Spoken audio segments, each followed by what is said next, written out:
5 minutes to my friend Scott Peters from California. Thank you, Mr. Chairman. I guess we reached the point where if you don't like the content of a speech, you just insult the person who gave it. I've heard he's doesn't have the energy to be president. Then heard he's got too much energy, whatever. I think we're here to talk about budgets, and I'm sorry to hear that. But that's the common thing we get now. President Biden's proposal for fiscal year 2025 would lower the cost of child care for families, make health care more accessible to all, and help realize our clean energy future while cutting the deficit by nearly $3 trillion. I don't agree with everything in it. I think the $400,000 tax floor is probably unrealistic. I'm concerned about the lack of appreciation for private investment in life sciences. We have the life sciences leadership in our country. We're about to spend $50 billion to bring back an industry and chips that we let go. And I'm concerned about undervaluing the public-private partnership that life sciences is in this country. But the president's budget outlines a vision for America that I share, and now we have to talk about appropriations to implement that. Just this week, Republicans threatened to shut down ICE, CBP, and other Homeland Security agencies for their own political gain. And the immigration system has been broken for far too long. And Democrats agreed we need more resources at the southern border. That's why President Biden proposed billions of dollars in new funding and led bipartisan negotiations with the Senate on a comprehensive border package. That would have proposed more than $20 billion for border security. We could have increased the number of Border Patrol agents and asylum officers. We could have deployed more scanners to prevent the flow of fentanyl through ports of entry. We could have streamlined the asylum process in a way that would have made adjudication faster and kept people out who didn't qualify, which is about 90% of folks. And the 5,000 limit was the point at which you would be required to shut the border, mandatory shutdown, right? So it's not like when people complain about hundreds of thousands of people coming across, 5,000 was the point at which you had to do a mandatory shutdown. And we had a bipartisan agreement on that. Apparently 22 to 25 Republican senators were willing to vote for it until Donald Trump came out and said he was against it because he wanted the problem for his campaign. He didn't want us to solve the problem, independently elected people. And in the Senate, people with 6-year terms, 2/3 of them aren't even up for re-election. The deal was supported by the National Border Patrol Council, but they would rather campaign about the problem than actually do anything about it. And I think it's quite appalling. Americans are tired of that political theater, and they want leaders who will make the choices needed to solve big problems. And I have proposed a very practical thing, which is bipartisan, to help a number of hard decisions on taxes and spending through a bipartisan fiscal commission, and everybody hates it.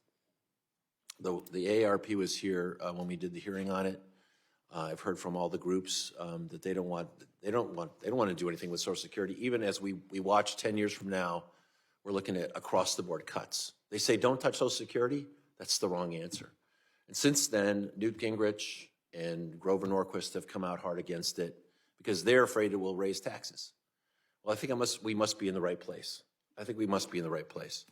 But you know, the point is that the politics here are as real as the numbers. That you need votes from both sides of the aisle to get this thing under control. I much prefer the values set out in the Biden administration's budget, but this process is not working. And personal insults won't solve it, by the way, either. I just do want to thank you, Director, for the work you did in this last budget, this last agreement that we'll vote on tomorrow on the South Bay International Wastewater Treatment Plant. It's a critical facility managed by the International Boundary Water Commission, and it's a threat to not just our communities, but to our Navy SEALs who train in the water. I had wonderful colleagues from across the political spectrum helping with that. We'll continue to work on that. We didn't get all the money we'll need, but we got all the money we needed to get started. And I think that's great. Director, I would just want to really thank you for your work. I'm proud to be part of a group of people on this Hill that are more concerned about getting things done and solving problems than than yelling at the other side. And I'll continue to work with you to do that. Again, sorry I don't have a question for you, but I do want to thank you. That's okay. And Congressman, I want to say that this budget also supports that critical project. We are sending SEALs somewhere else to train because the water is so dangerous to swim in. But I'm hoping we can find a way to get this done before even the fiscal year 25 process. Well, bouncing from one friend from California to another, Tom McClintock, 5 minutes. Thank you. Madam Director, as I listen to you and my Democratic colleagues, I just wonder if you're ever going to learn that you cannot spin the economy. Everybody knows in their own lives how they're doing, and if you try to spin them, you just end up looking foolish and out of touch. The fact is, the day that Donald Trump left office, gasoline cost $2.39 a gallon. Inflation was 1.4%. A 30-year mortgage cost 1.9%. The jobs you boast of bringing back are largely part-time jobs that are being taken largely by foreign immigrants and not Americans. By flooding the market with cheap, illegal labor, you're killing the wages of American working families. 18% inflation since you took office. That means a retirement fund on Inauguration Day of $100,000 now only buys $82,000 of goods. That's the price of all of the free money that you handed out. You've deliberately allowed more than 6 million illegal aliens into the country in the last 3 years. That's a population larger than the entire state of Missouri, which is sapping billions of dollars from public schools, public hospitals, public housing, law enforcement, homeless shelters, food banks. It's driving up housing prices, and it's suppressing working families' wages. And the one thing I do agree with the ranking member on is the most important question that Americans are going to be asking of themselves is simply this: are you better off today than you were 4 years ago? So please don't sit here and try and gaslight us. You're not fooling anybody except yourself. Now, you produced a budget with nearly $5 trillion in new tax increases over the next 10 years. Now, you divide that by the number of households in America, that's roughly $40,000 from the average earnings of every family in this country. Now, I know you'll say, well, those are, don't worry, those are mainly corporate taxes that we paid for by wealthy corporations. Families don't need to be concerned. But corporations don't pay corporate taxes. There are only 3 possible ways that a corporate tax can be paid. It's paid by employees through lower wages, it's paid by consumers through higher prices, and it's paid by investors through lower earnings. That's your 401k. I don't know of any other way a corporate tax can be paid. Do you? Mr. McClintock, corporations could stop doing as many stock buybacks and not pay their people less and not pass on costs to the American people. But that's not true. That comes directly out of their earnings that they use to pay their employees, the earnings that they use to keep prices down in a competitive market, and the earnings that they pay to investors, which are people's retirement funds. You know, you've already required taxpayers to pay off $132 billion in loans taken out by college students. How much more are you proposing in this budget? Mr. McClintock, I'm sorry, I'm having a hard time hearing you. What was the question? You've now required taxpayers to pay off $132 billion in loans from college students. How much more are you proposing?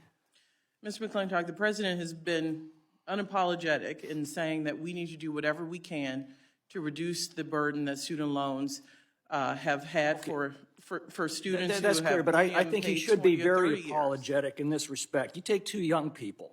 One takes out a loan to get a degree in, say, ethnic and gender studies. That gets them a DEI position at, say, the University of Michigan. Average pay there is $96,000 for such a staff position. The other young person takes out a $100,000 loan to buy a truck. That brings an average of $48,000 for a trucker in a year to bring all the things that we need in life. How is it fair for the truck driver to be forced to pay for college graduate loans in addition to paying off his own loans? Mr. McClintock, there are also truck drivers who have taken on student loan debt, hoping for a brighter future, and have not gotten the jobs that they've been promised by some institutions. Are you proposing the college student making $96,000 should help pay off the trucker's truck loan? I think you're using one example. There are many truckers who have student loans who have benefited from this president's policy. Here's the fine point of the matter. In a free society, every consumer votes every day with every dollar he spends on what the economy will produce. When government takes that dollar from him, it reduces by just so much, not only the choices he can make for his own family, it reduces by just so much the incentive he has to produce goods and services for others.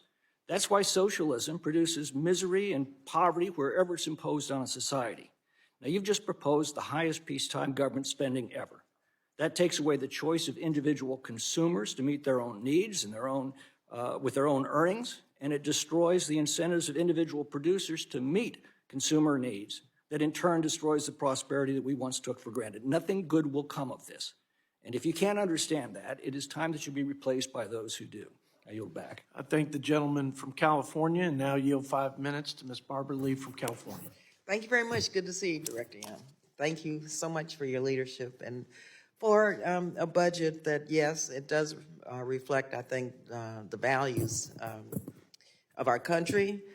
But also, let me just say, I also believe that a budget is a moral document. And Director Young, I think it's fundamentally wrong to allow the size of the defense budget to increase, even though the Pentagon recently failed, I believe it was its sixth audit in a row. And the president's budget requests now $184.5 billion more for defense than non-defense programs. And so I guess just speaking about the morality of this, how in the world do we allow this to happen? And why should we have confidence that the Pentagon will spend taxpayer dollars responsibly when they can't even pass an audit, rather 6 audits? And then secondly, where could we spend and how could we spend the $184.5 billion to support programs that would protect the middle class and keep people out of poverty? And I know that there are programs that are consistently underfunded because of defense spending increases. And so I don't understand how the department can make this kind of a commitment when they can't even pass not just 1 clean audit, but 6 audits. How do we allow that to happen, Director Young? And I mean, we penalize taxpayers for scamming the system and for cheating on their taxes. Something is fundamentally wrong. Thank you, Congresswoman. Look, the budget we put forth for non-defense and defense comply with the Fiscal Responsibility Act. Many of the members here support it. This president, from day one, has been committed to upholding our nation's sacred obligation to protect and equip and prepare our service members. I appreciate the concerns on audits. I share those, and defense and all of our agencies we expect to be good stewards, but we believe that this budget is not only complies with the FRA deal, but also meets the needs of our troops. We're in a complicated world, as you see, but we also believe in diplomacy. I know the subcommittee that you're a ranking member on, and we believe we put a balanced approach between our military and our diplomatic presence in the budget we put forward. Okay, Director, and that's fine, but I still want to know how an agency, a department can get away with failing 6 audits and still get an increase in their budget. And believe you me, when I talk about defense spending, I'm talking about, and I know where a lot of the waste, fraud, and abuse is with the weapons and arms dealers. It's not with our troops, and I fully support making sure that our troops are taken care of, that we're ready, our readiness is where it should be. But I, for the life of me, can't understand why taxpayers spend hard-earned dollars now or ask for an increase when the defense budget continues to get scammed. Failing 6 audits, it's unacceptable. That is unacceptable, but as you pointed out, and I've pointed out, the mission of the department means that we have to put forward a budget that is aligned with our national security strategy, which means we have to provide the funds to update our equipment and provide for our service members. A lot of this budget is also a pay increase for military personnel, and we have to remain prepared and on a footing given the complexities around the world. I understand that. Okay, so how is the Pentagon penalized? What triggers, if you fail 6 audits, how do you recoup that, those investments, taxpayer dollars? And then what penalties? I mean, ordinary folks get penalized for wrongdoing, for not living by the rules. Part of the Pentagon's issue on audits, and I want to make clear, failing an audit from this standpoint does not mean the Pentagon doesn't know where most of their money is being spent. One, they need to get their real estate and knowledge of what they own and how to cost that out. That is a big driver to their audit situation. We're committed to working with them, just as we work with other agencies who have management and budget challenges, and we've got to get this right. You're absolutely correct. But they flunked 6 audits, and the president's asking for a $187 billion increase. You would think that until they got it right, we would at least ensure that all of our national security needs are met, but not give them an increase, because they're going to continue to flunk. They'll be flunking a 7th audit if, in fact, they're not penalized and they don't get this under control. And I think the taxpayer deserves to know, why in the world aren't they being penalized if they're flunking audits rather than getting an increase? Something's fundamentally morally wrong with that. Gentlelady makes a good point. Her time's expired. We're going to now go to Mr. Grothman from Wisconsin for 5 minutes. Thank you. That was a good point. There are a lot of things in this budget I wonder about, but I'm going to start with the Earned Income Tax Credit. The GAO has found in the past that the EITC has an improper payment rate of 31.6%. Could you comment on that? And do you think when we have such a high improper payment rate, now would be the time to bring more people into this program? That program and that tax credit has helped millions of working families across this country. We absolutely are concerned, and we report the improper payments as a part of GAO report. They get that from us, so we are transparent about the need to fix EITC. I would be remiss if I didn't see some of the similarities between the last 2 questions. We can try to fix a program without taking away from those who need it most and working families with EITC. I've never been a fan of the EITC, and the more people I talk to in my district, you know, I'm struck by, say, a woman who runs a low-income housing project, or employers who hire people who take advantage of the EITC. As far as employers, they see as the Earned Income Tax Credit is phased out, people don't want to work more, right? I think at the EITC, depending upon the family size, somewhere between $16,000 and $20,000, it kind of discourages work, right? Because they begin to take it away. And of course, you're discouraging work by taking away the EITC. At the same time, you're taking away a low-income housing and SNAP and everything else. Are you aware of the fact that these programs discourage work, and that employers, particularly when you're employing people in that $10 to $15 an hour range, it's common for them to recite stories of either employees who don't want to work more or don't want raises because it'll take away their government benefits? Mr. Grothman, you and I had a similar exchange last year. I think with EITC and child tax credit, we have not seen data that supports that. We've actually seen the opposite on the research I've seen on child tax credit, for example. Families who have enough income maybe to put their kids in childcare, women and some men are able to actually re-enter the workforce. So we've not seen that data. I don't know, I asked you last year, but. CTC, but similar in similar vein. Does it discourage work? Right. They also, obviously, as with many programs like this, and it's true the Pell Grants, by the way, which you're increasing as well. Let's focus on the Pell Grants. I have heard complaints among constituents that their children don't get Pell Grants, or maybe complaints that their siblings' children get Pell Grants, who don't work as much. Usually if you get married, it makes you ineligible for them because it moves you up the percent of poverty you're under. Do you ever hear complaints of people saying, I'm middle class, my child has to take out the student loans, my sister's not working, her child gets, quote, free college? Are you aware of that perverse incentive in there?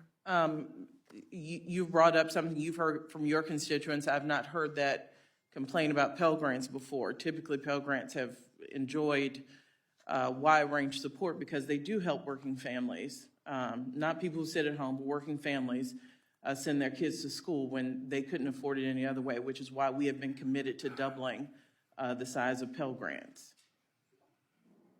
And it doesn't bother you that those Pell Grants, if you're middle class, you're not eligible, but if you're not working or work very little, you're getting an even more generous grant. I think we have a larger issue of college affordability we have to do something about. You're absolutely right. Cost of debt. Even people with Pell Grants often have to take on debt.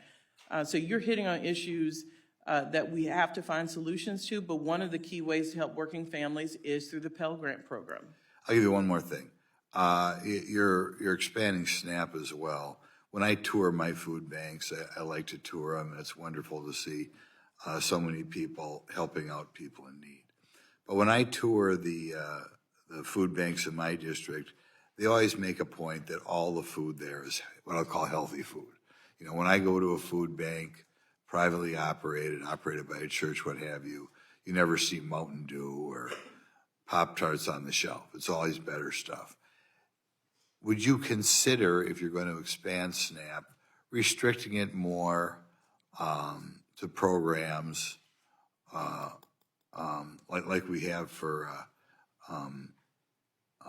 the WIC, where we no longer give unhealthy food, particularly at a time we have an obesity epidemic, we have a problem with diabetes among young people. Do you think they ought to change that SNAP program to make it more like the WIC?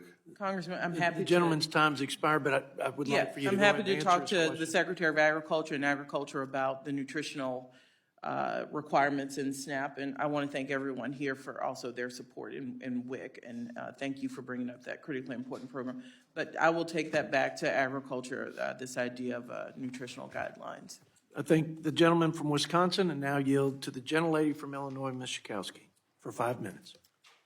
Well, it is such a pleasure to see you here today. Thank you so much for what you have done, and I really think that this budget reflects what the president and actually really what the Democrats in Congress have wanted to see for everyday Americans, and to ask the wealthiest people to pay more, which I think is absolutely fair. So I wanted to just ask you what would actually be the effect of asking a small amount of people to pay an additional 25% in taxes, which I know, and you can correct me if wrong, would raise about $500 billion for our economy over the next decade.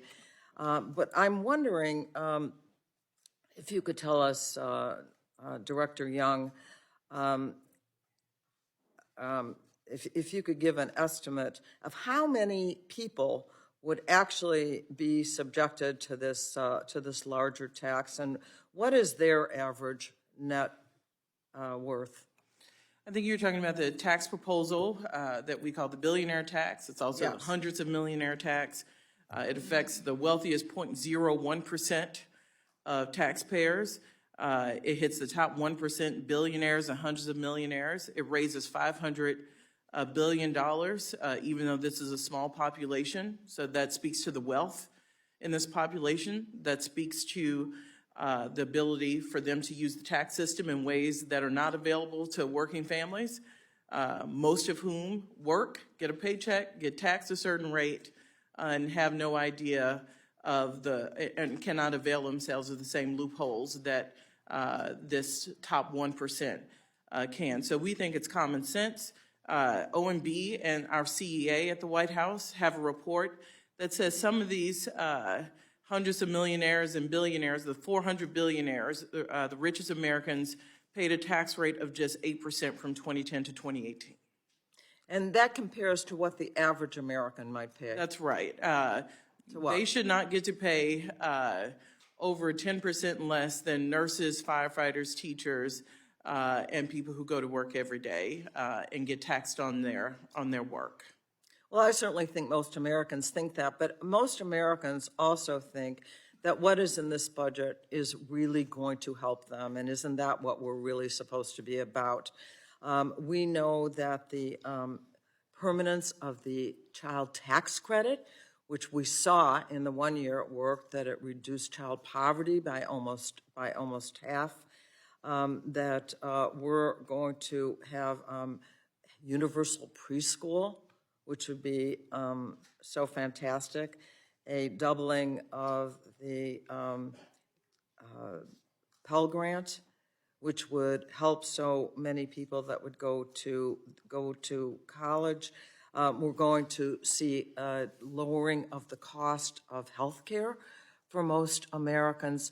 This budget answers the needs of most Americans, and I am so much in favor of it, and I think if we, regardless of party, ask people if these are the things that you want to see the federal government do for you, then this is it in the budget that has been presented. I'm just wondering if there's anything else you wanted to add. Look, as a parent of a 2.5-year-old who we thankfully live in a place with near universal pre-K 3 or 4,